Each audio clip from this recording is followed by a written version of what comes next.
This is a video to show how I reinstalled my Thinkware Q800 Pro dash cam on this Kia Sportage 2024 model. This unit was previously installed on my Infiniti FX35, but I removed it and I got all new wires for it. Figured it would be easier to just take off this unit and get the new wires, which basically in total, I think it was like 30 bucks or 40 bucks.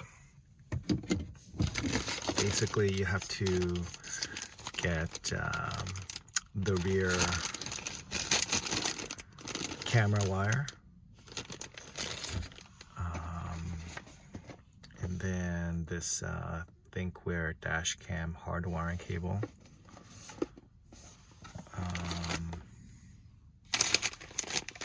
And then this is the fuse tab that I'm gonna need to hardwire. This car uses the Micro 2 fuse. And again, I have the dash cam from the previous car. Here is the back camera. To start off, I'm trying to see the best position to install the camera. Right here underneath the rear view mirror cover. Initially I thought it might be too low,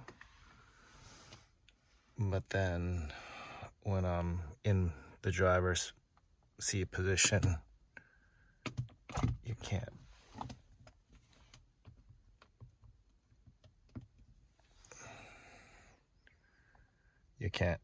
see it. First, I'm gonna stick my finger in here. I'm gonna try to get this cover off like that. Okay. So it's held on by these clips here, so you just have to remove it. That's removed, and then next is over here. There's another clip right here. Supposedly I just have to insert my finger there and then pull it down. Oh, here we go. Okay. So basically the tab hooks from the top like this, so you actually have to push up like this to remove it. So first, what we're going to do is remove this weather stripping like that.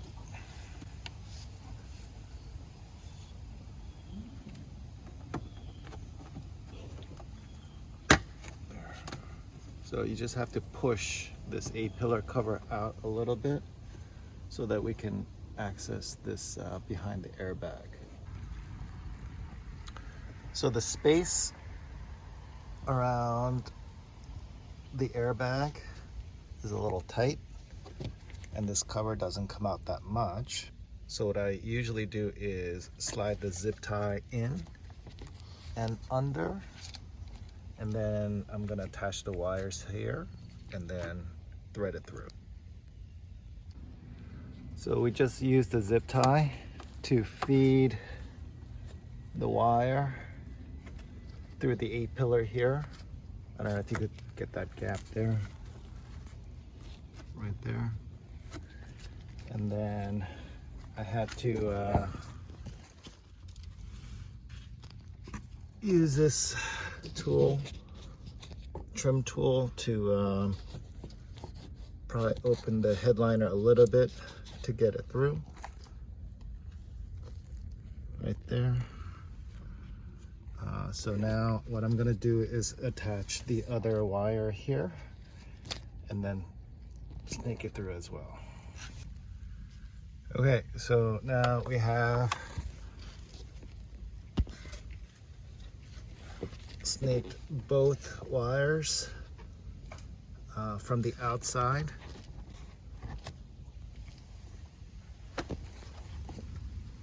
So basically under the airbag. Okay, so this goes under. And so I'm just gonna pull the remaining wires here to the amount that I need and then slide it under the headliner. So there's this little tab here. It's like a little cutout on this car. So if I pry it open a little bit, I can just push these wires inside like this.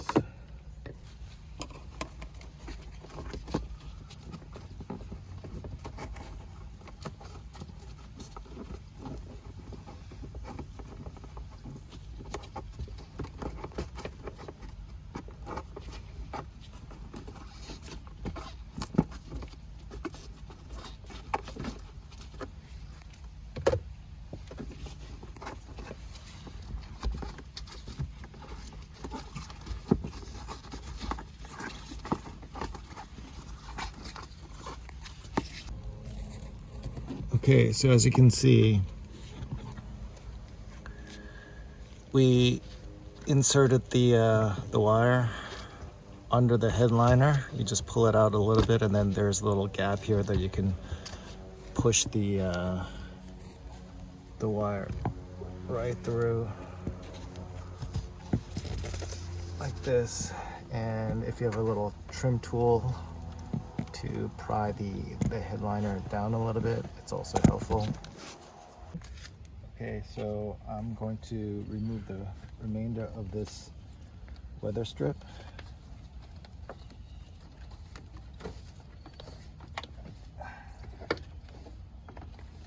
It's about here.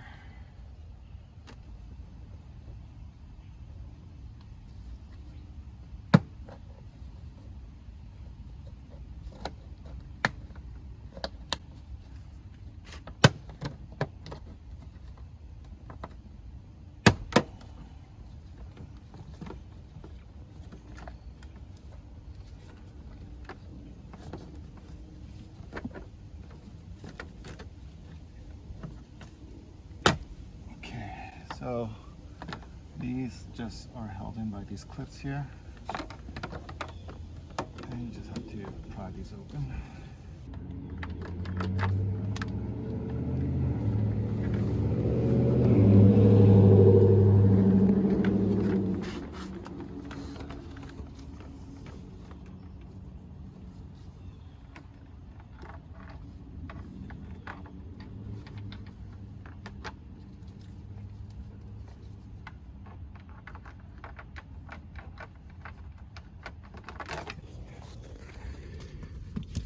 Okay, so the hard wiring is gonna go into this fuse box here, but I need to ground this wire, so I'm just gonna pick this bolt here, loosen it, insert it, and then retighten to ground to this bolt. As I mentioned in my other dash cam install, a lot of people like to take the rear camera wire back through the headliner, like up here. I don't like to do that because I don't want to mess with potential airbags being deployed. So I found it most helpful to just run it along the floorboard here. So that's what I'm gonna do on this as well. And you can just pull up these trims, the footboard trims, and then run the wire through there. So what we've done is I fed the rear camera wire along this bottom trim here. and then in through here.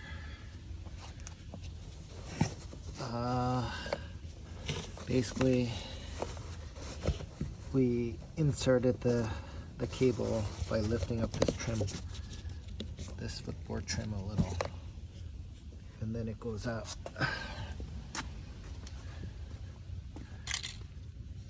This end here. So we fed the cable under here, under this trim, then basically pulled it up through here.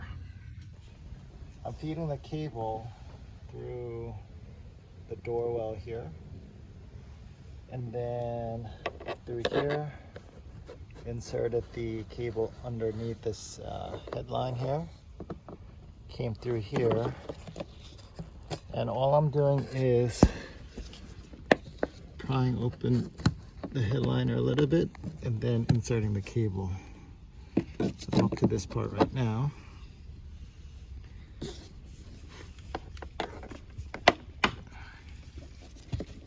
And again,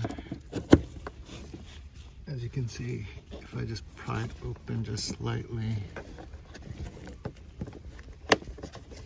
there's enough room to slide the cable through.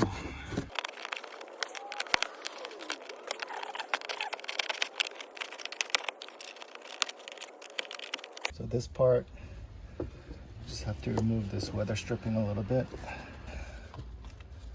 and we want to move it up to this part because we're going to insert the cable through this grommet.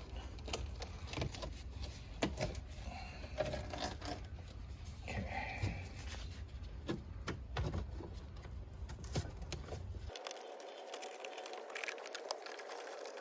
This is one of the hardest part of the install itself, is to feed the camera wire through this grommet. So with the pry tool, I remove the top part of the grommet. Gently remove the bottom one.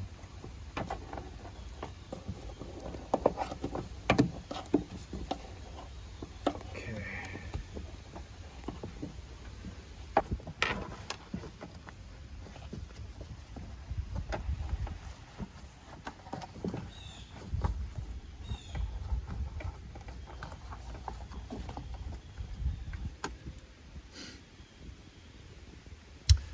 So what I found easy is to get something that is flexible, like a long zip tie here, and tape this end through. Oh, before you do that, you actually want to make sure that you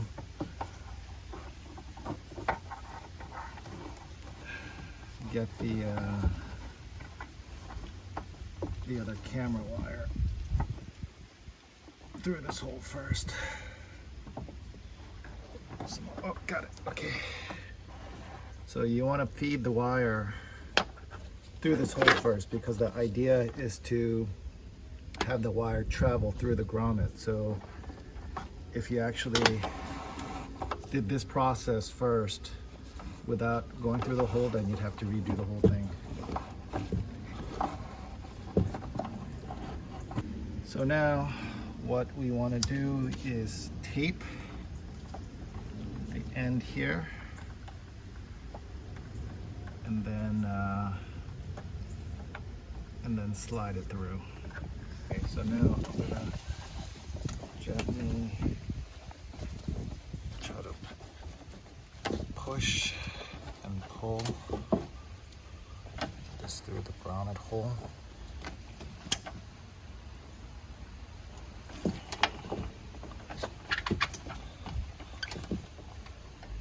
The hardest part is this 90-degree part, and then once it's through, you should be able to just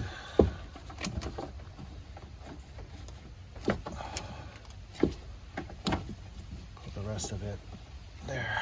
That's basically the toughest part right there. Once that's through,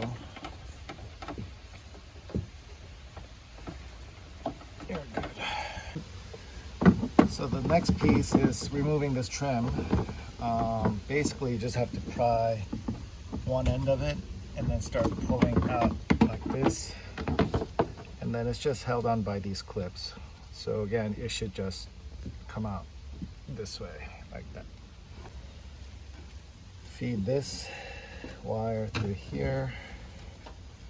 Like so.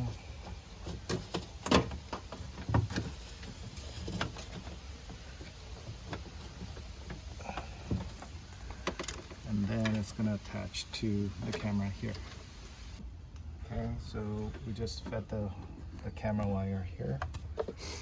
And I'm going to put this extra wires in the headliner. We put the grommet back in place. And I'm just going to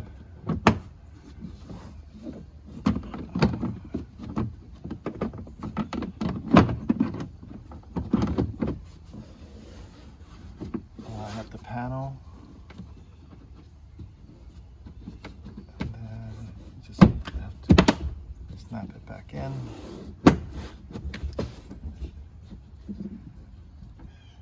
The liners now just go back in.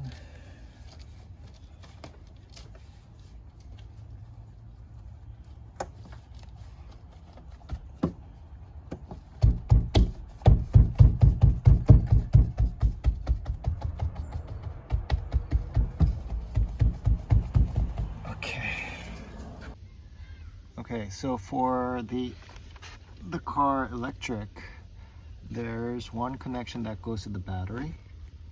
That's going to be constant power.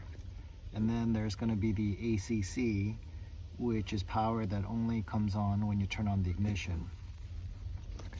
So to be able to tell which fuse, one of these fuses are constant, right now the car is off. So this spare fuse that I'm touching doesn't light up, which means that this should be an ACC. But if I move two fuses over from this one to this one, which is another spare according to my chart, and then if I touch the node, it lights up. So no light and then light. So which means that this fuse here is a constant that's connected to the battery. And this blue one here, which is another spare, is ACC. Only turns on when the car is on. So the two fuses that I'm going to use are this spare one, which seems to be the ACC, and then this spare one, which is the battery. Okay, so this is a wire tap. Basically what it'll do is this will be inserted into an existing slot.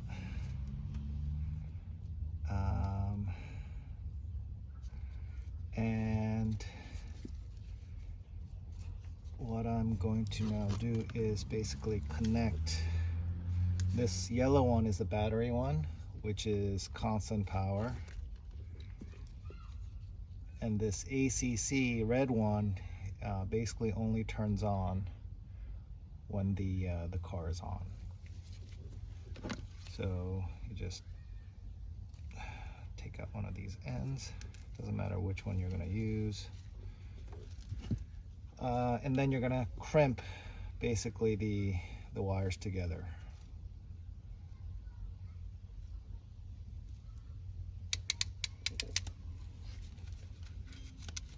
Okay, so I've removed that spare fuse, but before you insert anything, you want to make sure, double check which side the power is coming through. So, for example, when the fuse is in, even if I touch either of the top or bottom, it lights up.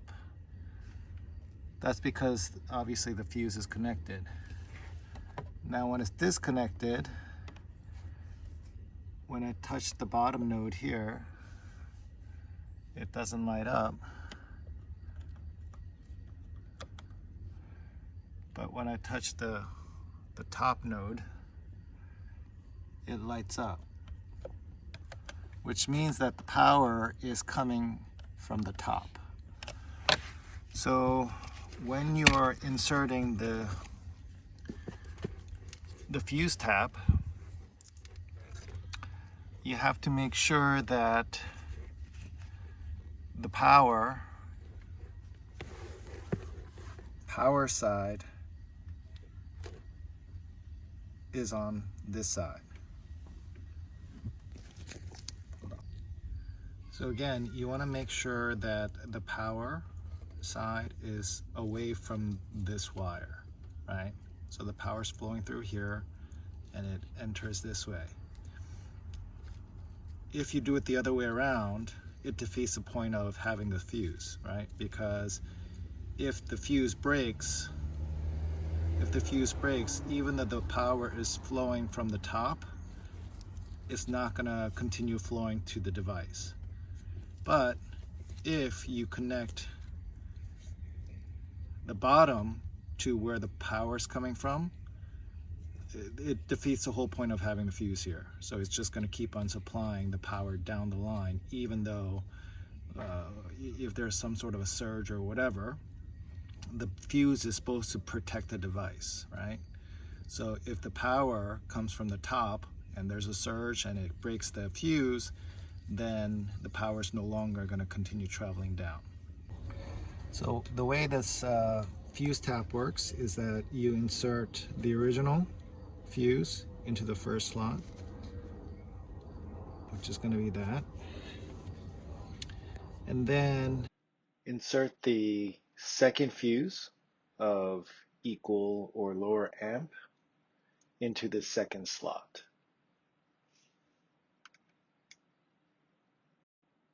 Once that's done, you can then insert the battery labeled